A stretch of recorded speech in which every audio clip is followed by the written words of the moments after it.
Oh, what a day! What a lovely day!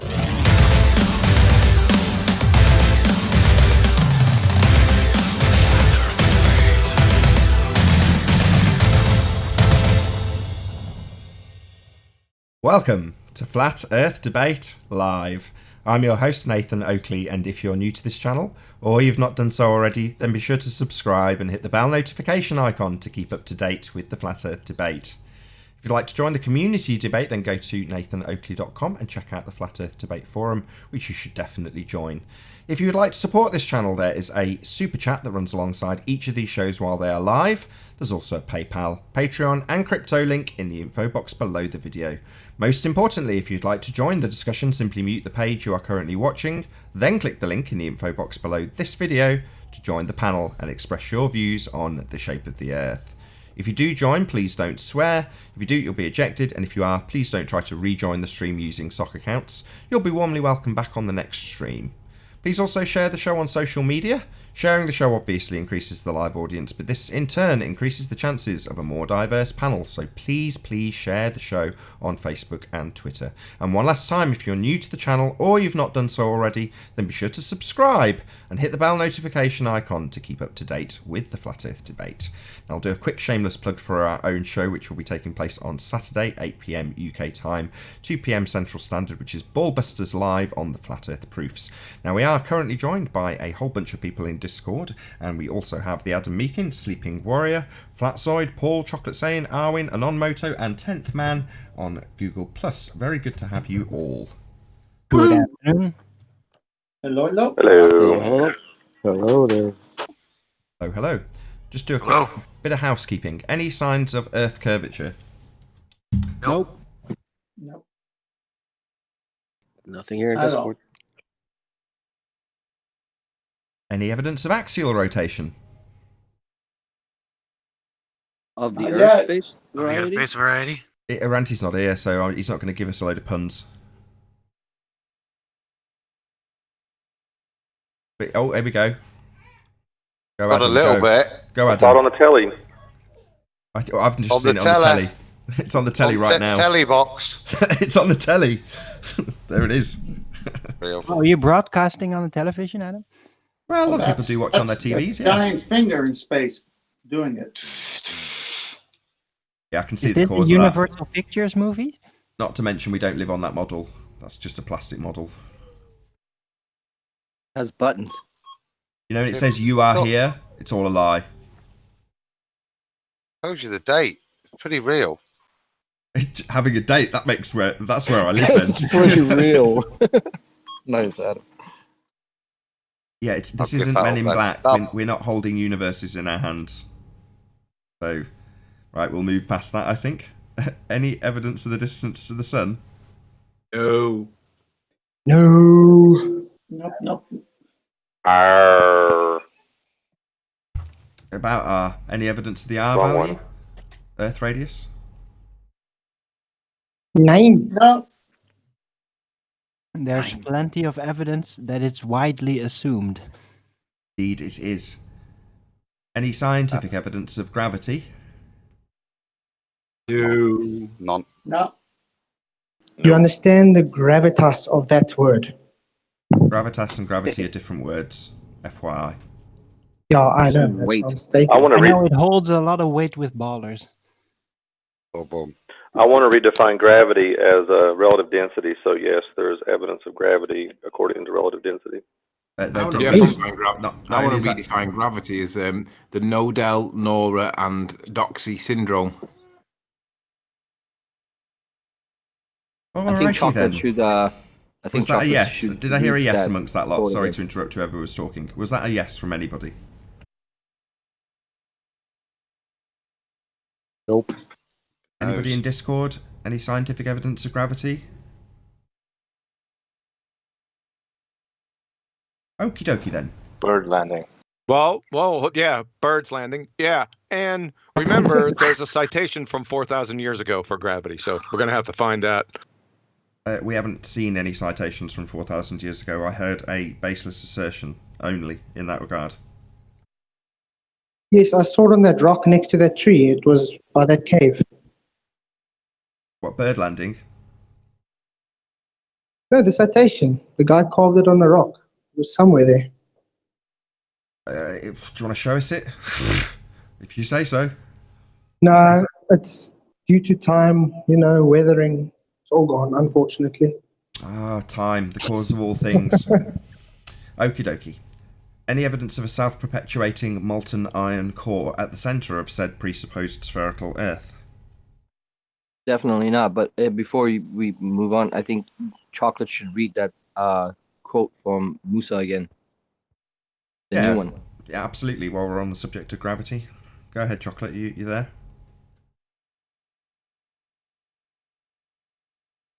Chocolate? Hey, Yeah, brother, give me 1 sec. Give me 1 sec. Well, I'll just start talking. That should then be a he'll show T-shirt. up. I got it. It's okay. Quote. You're on mute, John. You're on mute, John. Hold on. You're on mute, John. Yeah, now I'm on mute. Just to let you know, I'll be on mute. Still on mute. All right. So the quote is. Quote, Just stay on mute while he quotes, just so long as you're on mute while he's doing the actual quote. Shut up. I am on mute, just to let you know. Thanks, John. Thanks. We can, we do, we must think of Newtonian gravity as a force. That doesn't mean it really is one, but we don't necessarily have to work at the really is level. That should be a shirt.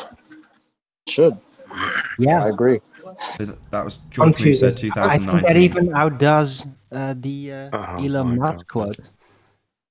It's Go ahead. really- Go ahead. it's Title well the crafted. quote again. Who said that? George Musa, 2019. I just want to hear it uninterrupted. Start with quote, end with end quote, and then name who said it. You don't have to put the year on necessarily, but just once more, if you would, please, Chocolate. Gotcha. Quote. We can, we do, we must think of Newtonian gravity as a force. That doesn't mean it really is one, but we don't necessarily have to work at the really is level. Unquote.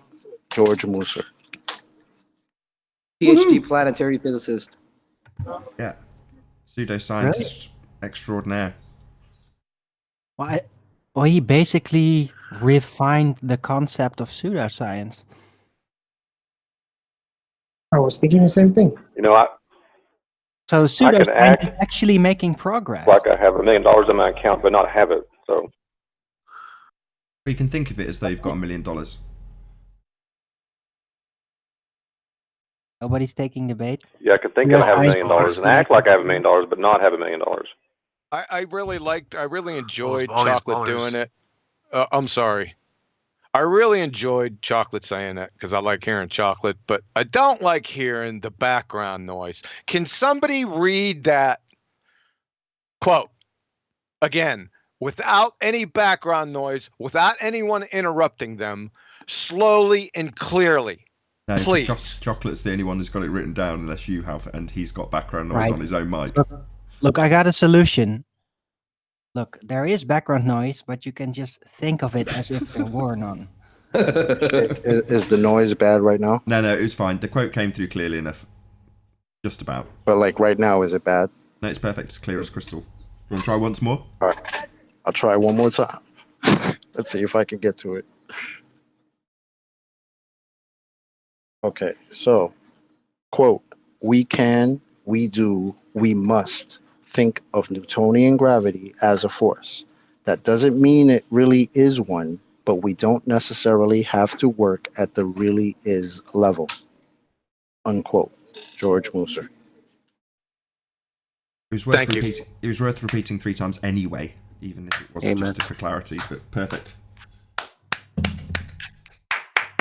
It doesn't deserve a round of applause. No, not having it. No. Parrot their communicators, their scientific communicators, and then when we get one that bites them in the arse, they just deny. They're so disingenuous.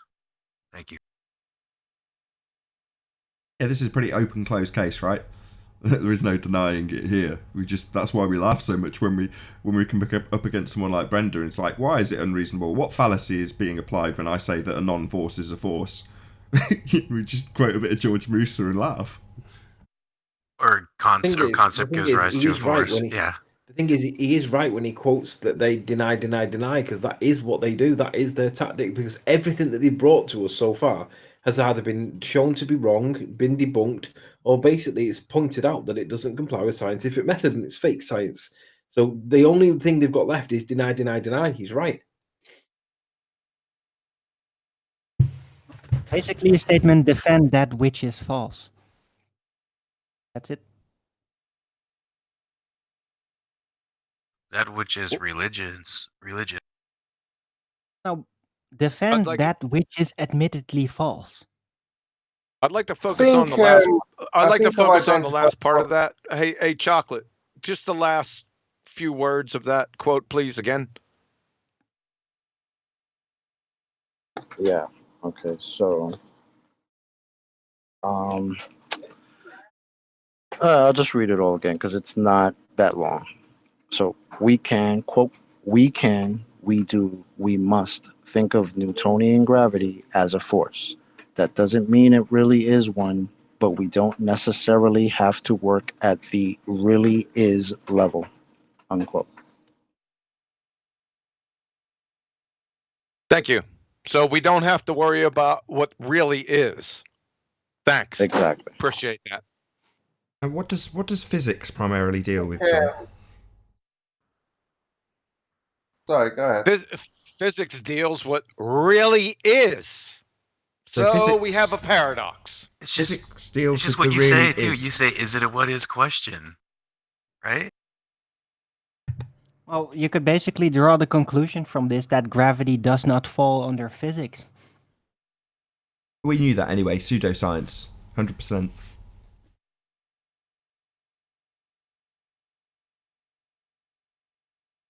I have a question for John, and I guess the whole panel. But let's just assume gravity was a force, and force requires some kind of kinetic energy, I imagine. So, one question could be where is that energy even coming from? And then also, wouldn't the whatever system it is, wouldn't that system constantly be losing energy? I can answer that.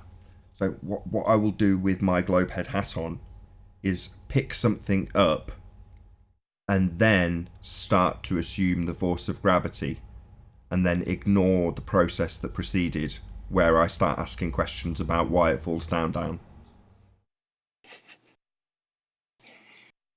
It's not I guess Wait a second. We have a problem here again in Shangri-La. It's not fall down. It's fall down, go boom, boom. Damn. Sorry. So they don't have to know where or why, because they don't have to prove it anyways. I guess I answered that. Well, the newest rhetoric pushes it out into the realms of not only an area, technically not an area, but I'll get to that we can't reach or explore or work within, but also into the conceptual realm. Space-time isn't something that you're ever going to experience. So they've just taken something that was potentially physical in Reverend John Mitchell / Cavendish gravity and pushed it out into the realms of the nonsensical space-time bending, non-experienceable. That's all they've done. So who's going to argue if you can't actually get into a conceptual medium to start varying stuff? And it's just nonsense. It's like they hid the evidence in the unreachable. Yeah, exactly. They hid it in a conceptual medium. Precisely, Arwin. Yeah, I feel like a lot of this is also convenient, because I get that a lot with evolution. And a lot of the theories that kind of come from the sciences that are kind of borderline not science, or just completely not science, kind of like what we're talking about. But I get it a lot with evolution, like, oh, well, we don't see that kind of change over a small period of time, but if we just added billions of years to it, then we would see it. And it's like, how convenient is that? And then it's like, how convenient is it that you don't have to work with what really is? You can work with these magical things.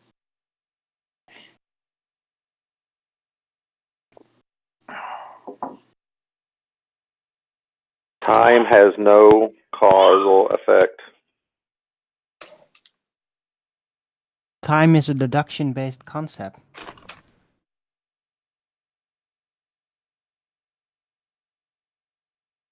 I think it's John Right, Michel, so- not John Mitchell. The deduction-based concept of time is based on the standard progression of things like chemical reaction speed, entropy effects, basically. So the speed of entropy is what we can use to deduce a standard time. And that's what humanity has right. done. If you, But it's a as well, conceptual thing. if you, sorry, what were you saying? Yeah, thanks for that. I interrupted you. What were you saying? I said that time is a concept, and it's derived from things like chemical reaction speed and entropy, basically isolating the conditions, but it's based on the progression speed of how things work and the rhythm of energy spikes in quartz crystal, all of that, impulses, things in the world. So it's derived from rhythm, mostly, I think, natural rhythm. I say it's the measure of change. It's a simple, concise way of saying it. The measure of change, whatever that change is. Yes. So if Exactly. you slow down entropy, I mean, I guess they would call that slowing down time. Is there? I Right. mean, No, yeah, I guess no, no, that's no, more no. conceptual. They but- don't go. No, they don't go that far. But there is things like, what is it? A cesium clock, or one of these radioactive type clocks, supposedly, that can measure it under any conditions, and it'll be unhampered by any conditions changes. So, although I've heard claim from ballers that if you go really high up with it, then for some reason time very minutely it speeds up according to that system. That was very weird. I don't know if that's actually true. Well, or it'll be what by you call comparison, that. won't it? So even the current construct that we have, if it was infinitesimally accurate, would still not fit with the cycles of the celestial bodies perfectly, based on the construct that we currently use. So even if you have the radioactive decay giving you a timing, that doesn't mean it's going to be accurate, because the concept's being or attempting to match up with something that we observe in day-to-day life. Well, matching up atomic decay with a conception of what the lapse of time, sorry, I can't even think of another word, that's why I'm stuttering a bit, for the celestial bodies, well, you're never going to get those two things to match, because they're different things. Agreed. Right, but the cesium clock is used because it's easier to isolate the independent variable, basically. The reaction speed. It's isolated the best compared to other physical mechanics. And of course, we can definitely derive from the celestial effects, daylight, nighttime. Of course, that's the original system which time was probably derived from, based on the cycles. The most apparent thing. Yeah, wasn't it the movement of the sun and the stars? Like, isn't that how they got time? Or isn't that how they regulated time, quote unquote? Regulated. That's how they determined it. That's the original base unit, as it were. The units were cycles. The units of time were the cycles of the celestial bodies. So then one day they just decided to go from that to a cesium clock. Right, because they figured out that there are other ways to basically deduce time. Mechanics, chemical reaction speed, and radioactive decay.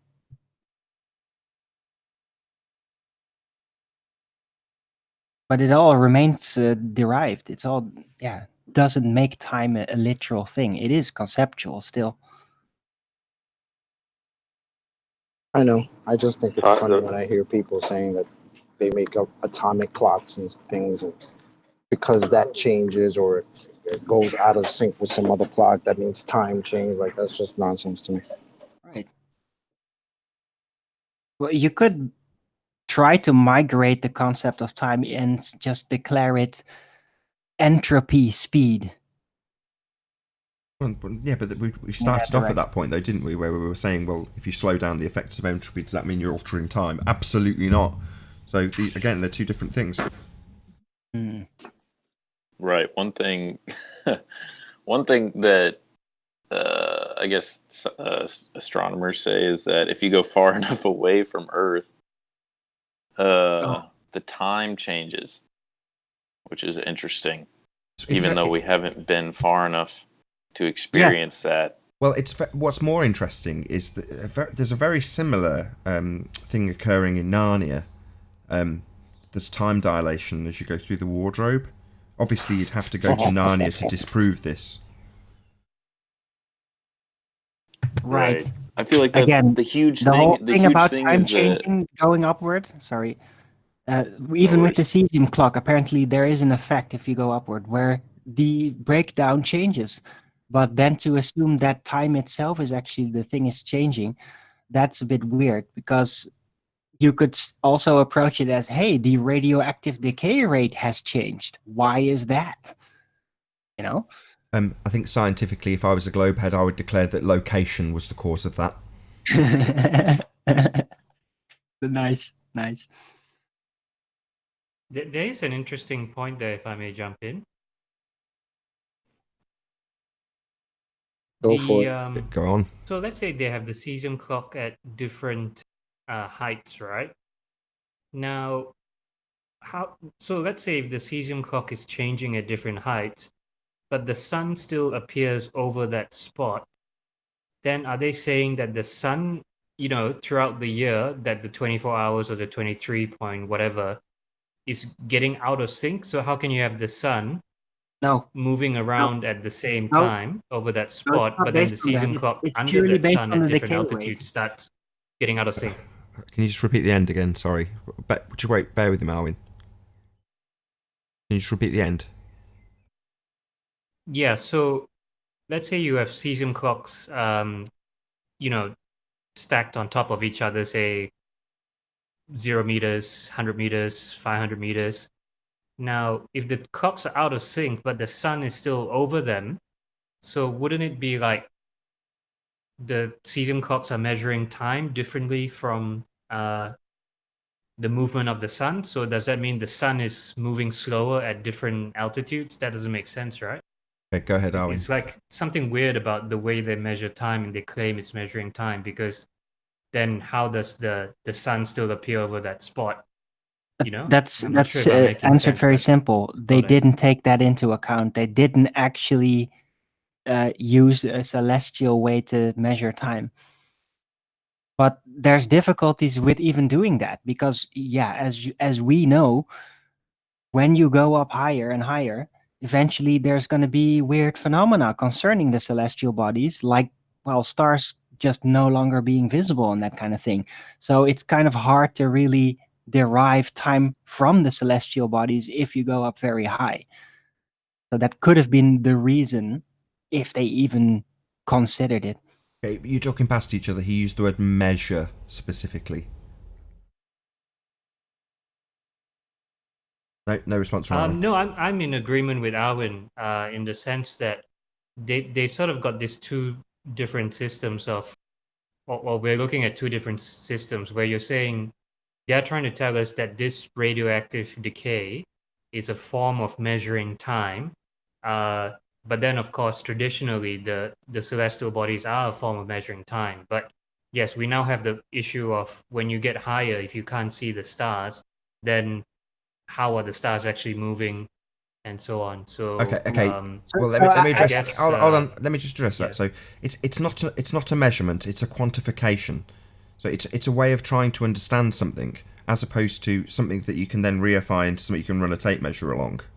It doesn't work that way. So when you're trying to explain how something occurs, in this case, the passing of the celestial bodies for the sake of argument, you can then quantify that and give an explanation to make it easier to understand, or to break down into certain chunks, or do whatever you need to do with it.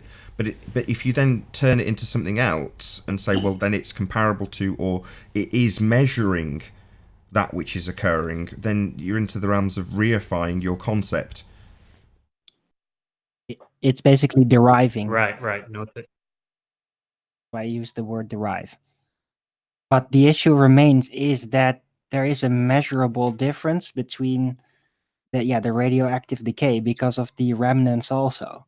So a piece or a clock, that clock system, it would have a twin. One would be taken up, and then after a long time or whatever, it's taken back, and the decay is differing basically.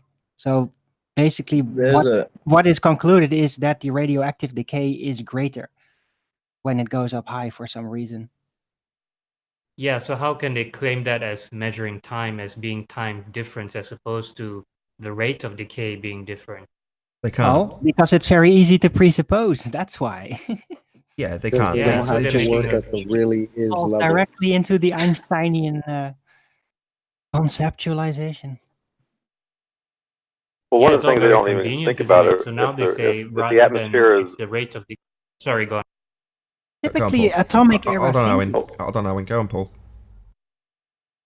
I said the problem is if the atmosphere is relatively less dense, that could be the factor that they're not accounting for in that. So somehow, the more I think about it, any kind of chemical reaction has to have pressure of some kind. So if you're lessening the pressure, then that could be accounting for the radioactive decay at some level. So that's the one factor they haven't accounted for in that experiment or in that device or whatever. Not experiment, that device. But they're only posh egg timers, right? It's a matter of mechanics. As Nathan said earlier, they're not time measuring machines. They don't actually measure time. Therefore, whatever effect they undergo is not related to time. When you see a change in its readings, it's related to its mechanics. In the case with an egg timer, it could be the density of the particles changes with the temperature. Do you know what I mean? That might slightly do it. In the case of some cesium clock, who knows? Maybe it is radiation from the sun that affects it slightly, but whatever it is, it isn't time because it's not measuring time. It's just giving you a representation of what you've predetermined time. It's a correlation. It's comparing. So you're saying the rate of decay is very closely comparable to our quantification of the solar bodies when averaged. That's all you're really saying, as convoluted as that may sound. But when you say measuring time, well, for your average layman, maybe in the examples that are being used when they explain what a cesium clock is, that's much more digestible. But is it accurate? Well, absolutely not. Well, it's just like measuring weight. No, weight is also conditional and conceptual added. So it falls into measuring time is like measuring weight. It's not literally measuring, it's deriving it. Yeah, but would it be time? Would time be a little different though? Would time strictly be a concept? Because weight, I mean, no matter what you want to call it, I'm sitting on my chair right now. It's producing some type of force, some type of pressure. If you want to call that weight, fine, whatever. But that I'm doing something there. Now, time. What's happening with time? We're just counting seconds. No, but weight is more a description added. It's not really a thing. It's a derived concept. Right, but neither is time, really, if you think about it. It's Well, just it's our the same. human That's what I understanding of it. Because if we wanted to, we could just change the 1 second, the value of 1 second to a minute, and just change the word. Does it really mean anything? Well, yeah, because they've chocolate. It does because they've derived it from something. So yeah, you could just arbitrarily increase the value, but it's a divisible of something else, and it's a divisible of the I don't know if this is actually correct, but for the sake of argument, the average of the celestial movements, and then they derive that value from that, so you can explain it or quantify it or chunk it out however is necessary throughout the day. But does it mean anything? Well, one chunk of that time, does it mean the period of light? Well, no, because that varies. Does it mean the amount of time of decay in a radioactive whatever. No, it doesn't, because those two things aren't the same thing. It's just as simple as that. Right, I get it. And what's the point of this conversation? Because of space-time. So we started off the conversation by talking about gravity. And what is gravity? Well, it's the bending of a conceptual medium known as space-time. And then we got on to, I can't remember who it was, someone in the Discord server was talking about the theoretical limit, I believe, you know, the speed of light. And then we were into how long that takes, and that comes back to time. Well, So are we not begging the question by talking about the space-time bending? it's amazing. I mean, I've forgotten. I mean, not Go this on. week, not last Somebody week. trying to get I a don't word think in on we- Discord. Go ahead. So that's middle of May, I think. Right, enjoy your birthday. See you next week. See you next week. Have a good one. Woo woo. See ya. It's just somebody who doesn't know how to Oh use my their mute button on Skype, on Discord. I'll give them a break. It's their birthday. It just means I've got to now figure out who it is. Oh, it's Physics Warrior.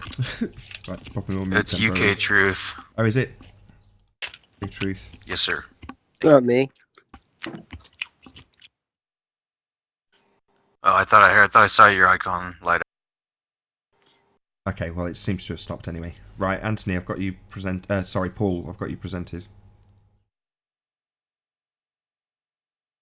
There, Paul? Mute. He's back.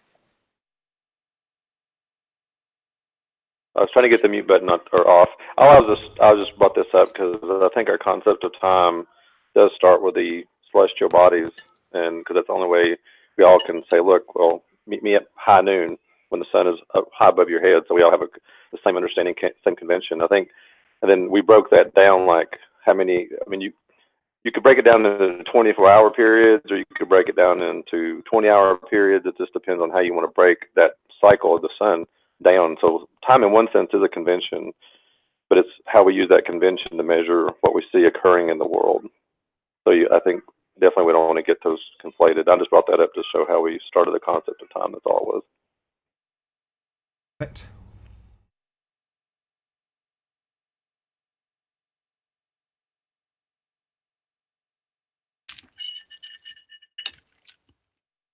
So back again, isn't it begging the question to talk about the bending of space-time?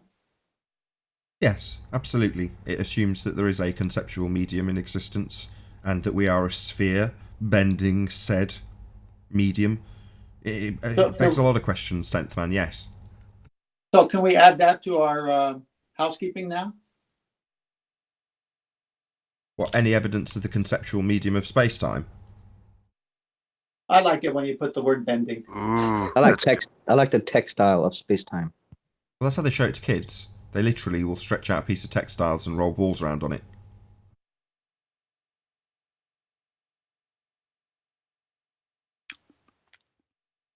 I want to know something.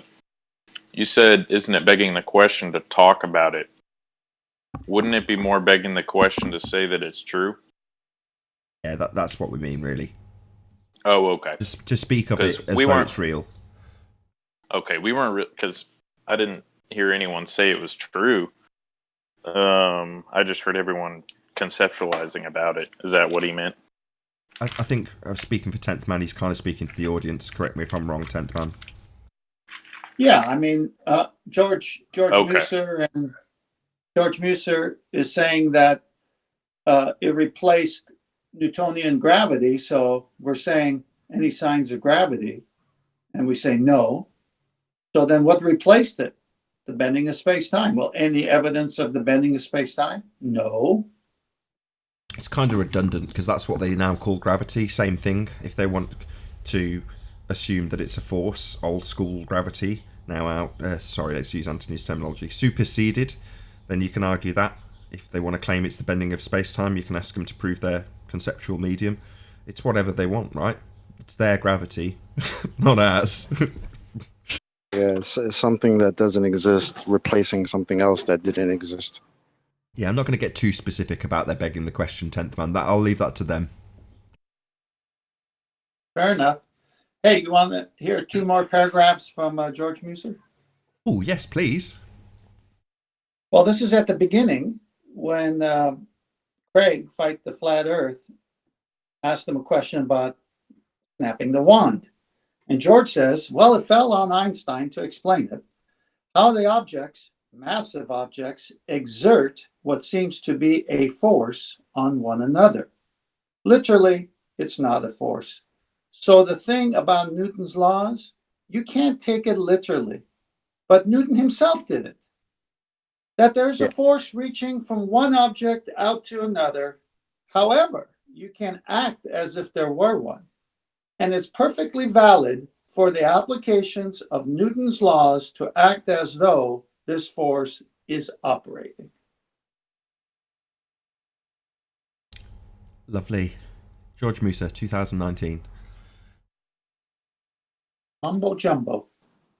That was my And even if quote. it was questionably legitimate, scientific theories, actual ones, never ever explain laws. If they did, then what they're attempting to explain wouldn't be a law anymore.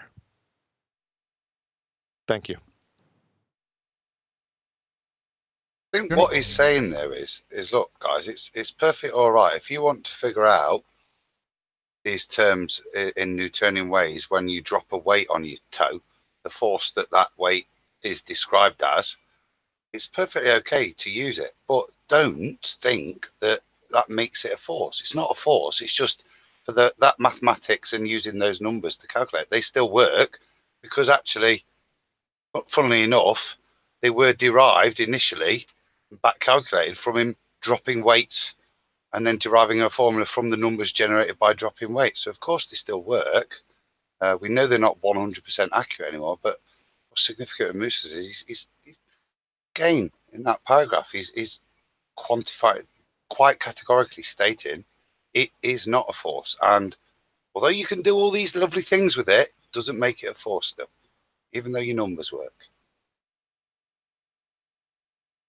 Do you think it's that part that people don't hear, like they don't hear that the gravity is not a force part, or they don't concentrate on it? It's really just they hear, oh, you can still use it, you can still apply it, it manifests, it does all this other shit after it's not existing.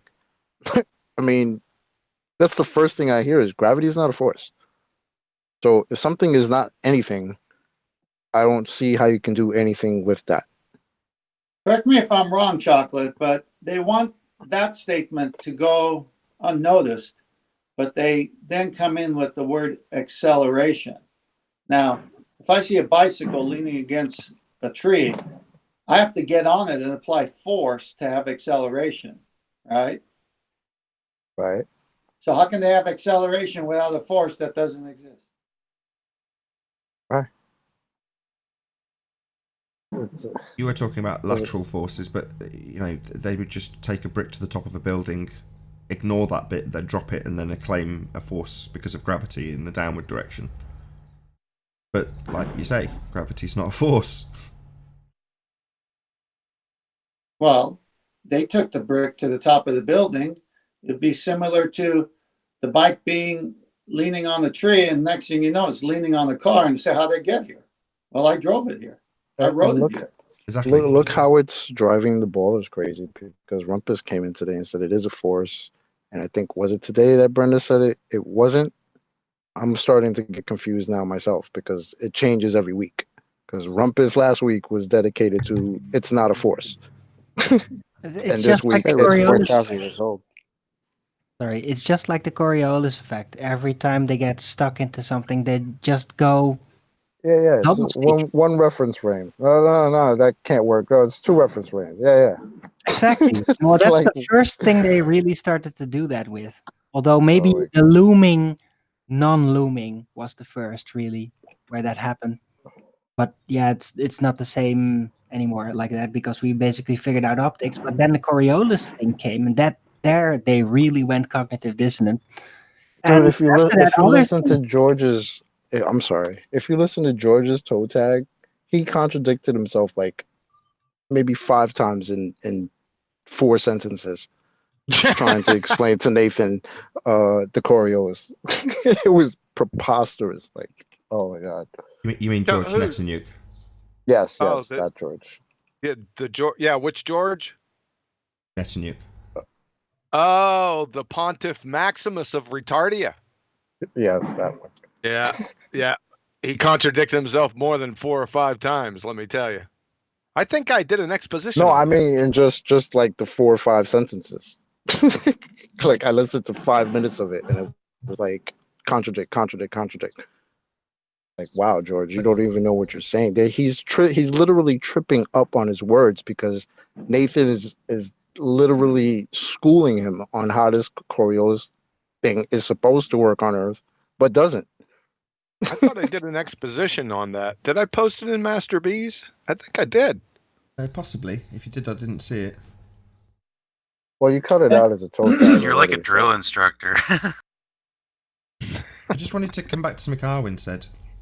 So, are you suggesting, Arwin, that in the same way Coriolis is layer upon layer upon layer of doublespeak, now that gravity has left them in a similar position, that they'll just do the same thing and layer it up with doublespeak? Yes. Yeah, I agree. That's why one day it's a force, the next day it's not a force. Exactly. The third day it manifests itself as a force while not being a force. I mean, they just flip it and bounce it however they want. Hey, Nathan, I got another quote here from that interview. Craig is saying, Newton thought that gravity acted instantaneously. And George Muser replied, instantaneously, even more than instantaneously. It is that it didn't propagate through the intervening distance between the objects.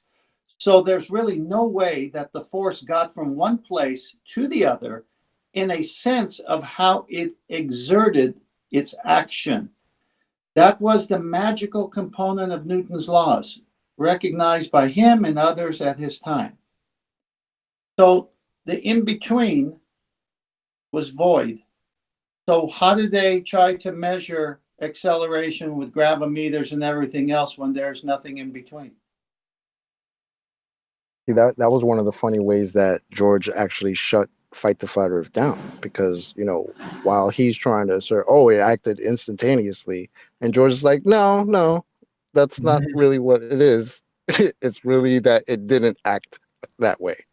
And there were a couple of times that George did that to Fight the Flat Earth, where he tried to kind of skate his way around, him trying to back up his claim. Well, what he's trying to do there, in my opinion, and I've heard it many times, is saying that it's in one place and then it's in another place without transversing the space in between and any exertion that can be measured. So then why are we hearing that they can measure acceleration?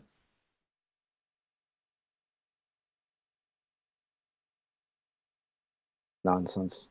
It's like one dimension and then it's another dimension, but nothing in between happened. So how do you measure nothing in between? Just act like there's a force. There you go. He cleared it up with that one line. You can think of it as a force. Well, then it's non-measurable. So there goes all the Bob Nodell acceleration experiments, so-called. But listen, like he said, whenever they choose, they don't have to act at the really is level, which is why that quote stands out to me so hard.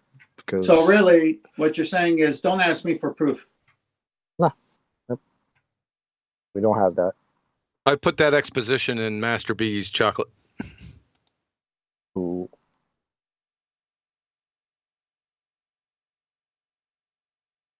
Yeah, I see it now. It's full of timestamps as well. Yes, I have seen this before.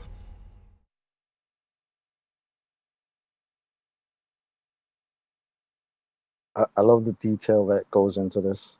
It's awesome. I wish my farm work could happen this way. I could just sit here, listen to the show, and the weeds would pull themselves.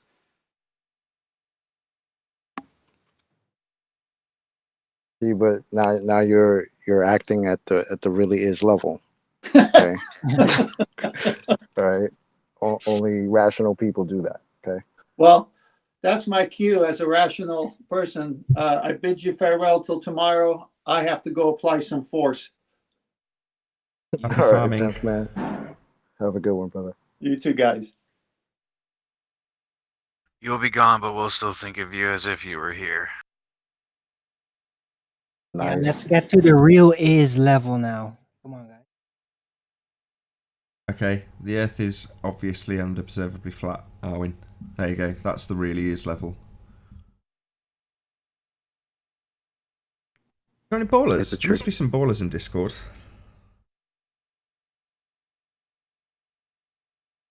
Oh, we had some ballers in there yesterday after the show. Mark, the twat. Oh yeah. Oh, Riley. Oh, gosh, Riley. Oh, such a liar. Oh, why can't we see you the whole of the That island? sounds like Mark Twain. Everybody's got Mark Taylor's accent. It's funny. Yeah, so I hear. It's like the after show will end, and obviously when it's not being recorded anymore, they pile in en masse and have their little chit chats. But while the shows are actually running live or recorded afterwards, they're not so keen. Yeah, Jim Panda, I think, has a sock account in there. Gem Panda. It's been 6 weeks. We're still waiting for this. Gem Panda, aka Gimp Panda. This is what we need. We need the natural experiments for birds humping. Okay? You have to give us the experiment. Now, I know you don't know what that means, but go find that. Go ask Pontiff Maximus of Retardia and the rest of those clowns and put together the natural experiment of birds humping, because that's what you claimed. Now support your claim. Okay? Thanks. I think I can help out there. You just put, a female and a male bird in a cage during the right season, and you got your birds humping. Okay, so the natural phenomena is birds humping. So next. Okay, what's Next your time I catch independent? him in there. What's your independent variable, Arwin? Birds humping.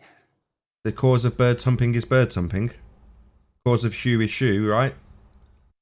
Well, right. If the birds if the previous generation of birds hadn't humped, then they wouldn't be humping now. So technically, that is correct.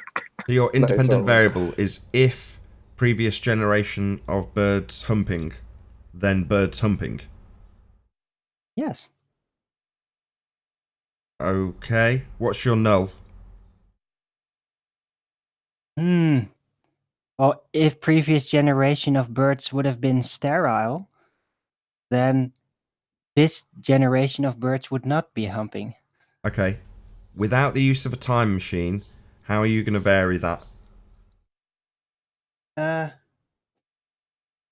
don't know. I guess you'd have to be a natural observer and keep track of a specific family of birds.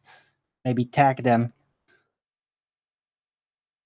Maybe even sedate them and check if they're, if they are sterile or not, or whatever. I don't know. This got way out of hand. It was kind of a joke, actually. So, We know, Arwin. We know. but I took it way too seriously by accident. That's okay. It's always good to descend things into the level of farce when they are farcical. Speaking of farce, real quick, Brenda against the 10-year-old. Oh, God. What did she say? He mentioned the table, and they were talking about the cause, and she said wood is the cause of table.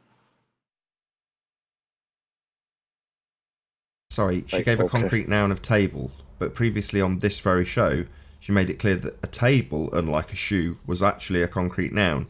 So she's then later gone on to claim that a table is a phenomena, and the cause of said phenomena is wood. My God, she's retarded. Yes, and that this was against the 10-year-old or 12 or whatever. Yeah, I was talking about this before. She train wrecked herself, but that's not the point. I mean, she's a belly laughing joke. We already know that. It is I think I said it was a 10-year-old, but he's actually 12. You need to watch this video. I was gobsmacked. Where do you listen to this kid? It's shocking. Wait till you see it. Is that video Yeah, posted?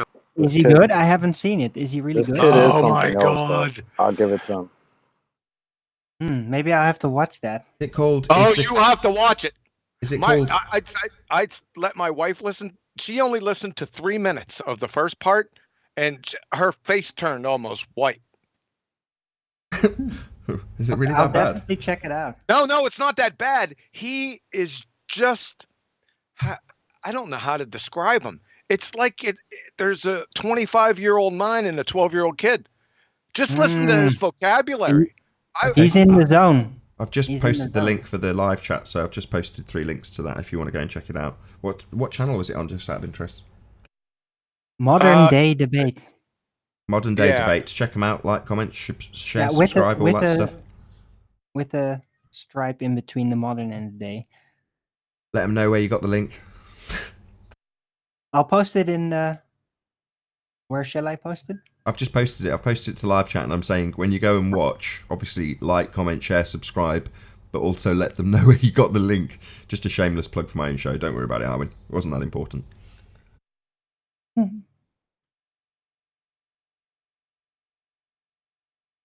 we're going to hear any more So, of this? does this kid have his own channel or anything, or was this a first appearance? I don't know him. That's the first time I seen him. I was, like I said, if you're not gobsmacked by this kid, I don't know what to tell you. You will be. It'll shock you. You will be. I will. I'll check it out. You will be. Hopefully so will some of the people in the audience.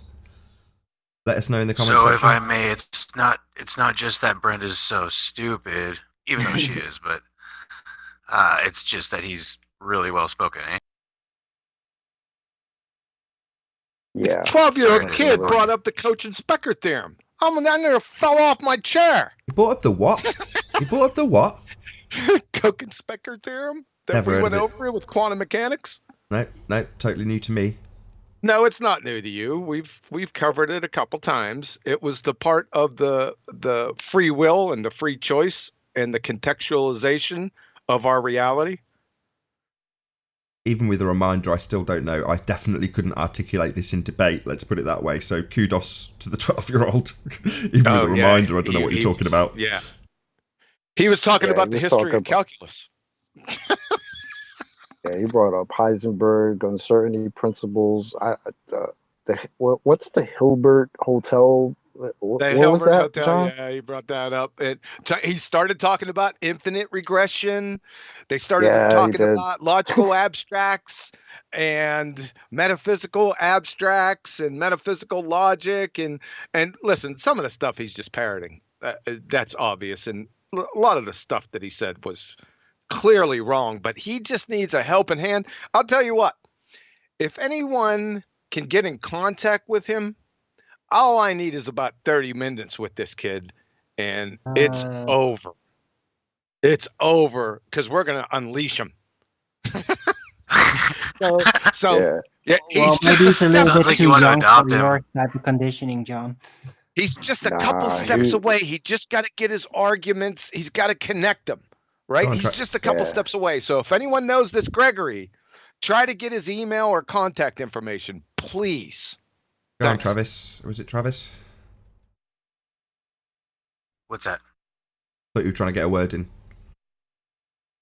Sorry? I thought you were trying to get a word in. Oh, I was just saying it sounds like John wants to adopt him. Nah, I'm not gonna lie. This kid was damn smart. I was listening to him. This is the first thing I heard when I woke up because John posted the link, and I was just like, "Brenda's debating a 10-year-old? Okay, let me check this out." And yeah, I'll be honest. I didn't know half of what the kid was saying. Just to be honest with you, like it was that crazy. He probably just started reading up on all of this and really absorbed all of it and got really like in love with the material. And there Is were this on times Master like, B? yeah, I just posted it in Master B. Yeah, go ahead and check Thank it you. out. We'll talk about it tomorrow if you guys haven't seen it. And I can't wait. Speaking of tomorrow, if you're watching this on Nathan Oakley 1980, tomorrow will be Ballbusters. So that's 2 p.m. Central Standard Time, 8 p.m. UK, and we're covering flat Earth proofs. So So this time now on Nathan Oakley 1980 being Friday. Tomorrow will be Ballbusters for the live audience. It's Thursday, and it will be on Saturday, 2 days from now, obviously. Are you manipulating time? Be here or be sphere. Are you manipulating time again? I am manipulating time. Oh, so you're gonna premiere it, not live stream it, or? Ballbusters will be live on Saturday. So I've recently made a change to the schedule, so I will go through this now with the live audience because it will go out to both Nathan Oakley and the Nathan Oakley 1980 audience in the aftermath. But ultimately speaking, the shows are now much more simple. There will always be a live show put out at 2 o'clock every single day, and there will always be an uncut and after show at 10 PM UK time every single day. The only caveat being you've got to subscribe to both Nathan Oakley and Nathan Oakley 1980 channel. So providing you are subscribed to both Nathan Oakley and Nathan Oakley 1980 channel, there will always be a live show at 2 and there will always be an uncut and after show 7 days a week at 10 PM.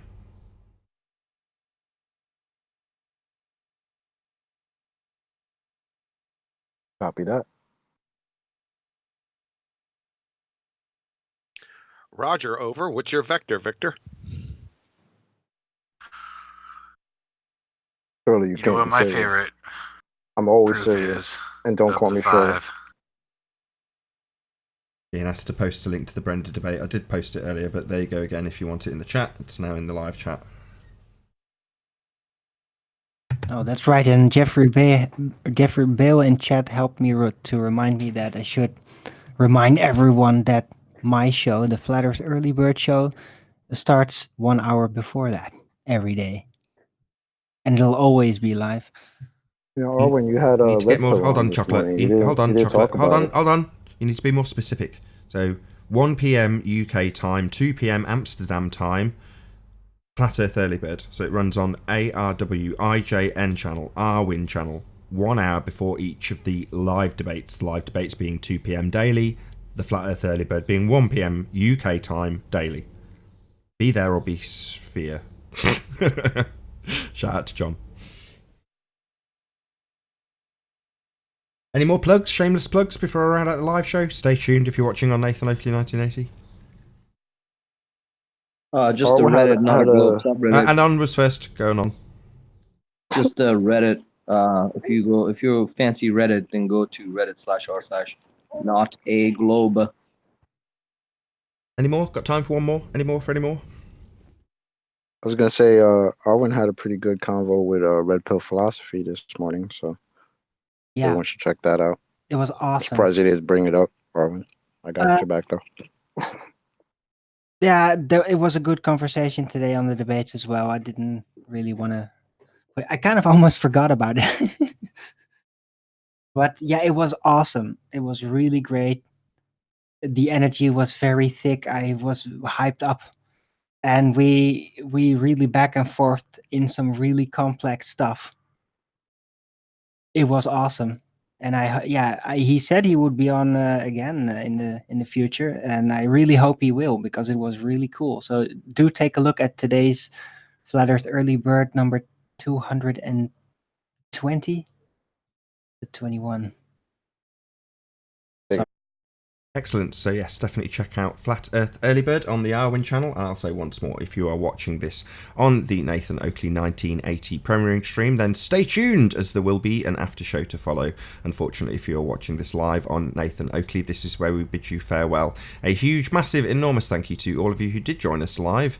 And of course, a massive thank you to all of today's debating panel for making this debate possible.